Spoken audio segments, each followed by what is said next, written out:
Hello friends, this is Neeraj Gupta.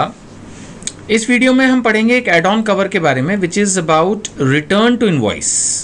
होता क्या है कि जब हमने गाड़ी ली, सपोज हमने गाड़ी ली 10 लाख की, अब 2 साल पुरानी हो चुकी है गाड़ी, तो हो सकता है उसकी वैल्यू 6-7 लाख रुपए रह गई हो। अब बंदा ये सोचता है यार कल को अगर मेरी गाड़ी टोटल लॉस हो जाए या मेरी गाड़ी चोरी हो जाए तो इस सिचुएशन में मुझे 7 लाख रुपए मिलेंगे, वो पूरे नहीं पड़ेंगे कि मेरी गाड़ी तो 10 लाख की है, मुझे फिर से 10 लाख खर्चने हैं। तो ये कवर भी, ये इंश्योरेंस कवर भी पॉसिबल है कि आपकी मार्केट वैल्यू बेशक 7 लाख की 8 लाख की रह गई है, लेकिन आप दोबारा रिटर्न टू इनवॉइस जितने की वो गाड़ी ओरिजिनली थी वो इंश्योरेंस कवर भी आप ले सकते हैं।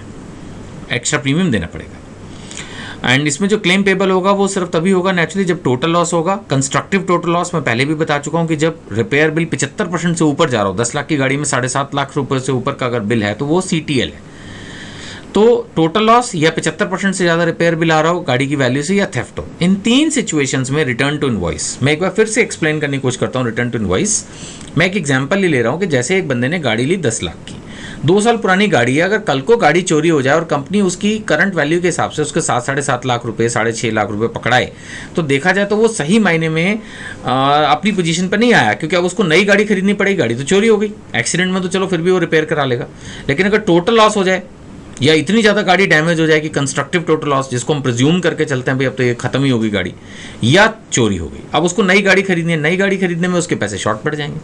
तो इसीलिए ये एड ऑन कवर लिया जा सकता है रिटर्न टू इनवॉइस, लेकिन ये सिर्फ पहले 3 साल के लिए ही मिलता है और इसमें जो क्लेम मिलेगा वो 105% of original ex showroom price मिलेगा। यानी जो क्लेम अमाउंट बनेगा इसका वो मैक्सिमम बनेगा 105% of original ex showroom price. जो ओरिजिनल एक्स शोरूम प्राइस था उसका 105%, यानी 10 लाख के बदले में भी 10.5 लाख तक कंपनी देने को तैयार है। इसमें एक टेक्निकल पॉइंट लिखा हुआ, less amount payable under insurance policy. Obviously जो इंश्योरेंस पॉलिसी है वो तो अपना क्लेम पे करेगी, जो डिफरेंस है वो एक तरह से इस एड ऑन कवर की वजह से मिलेगा। तो यानी प्रैक्टिकली इस पॉइंट को इग्नोर किया जा सकता है। आप ये समझ लीजिए कि टोटल जो है original policy plus add on cover मिला के उसको एक्स शोरूम प्राइस का 105% तक का क्लेम मिल सकता है।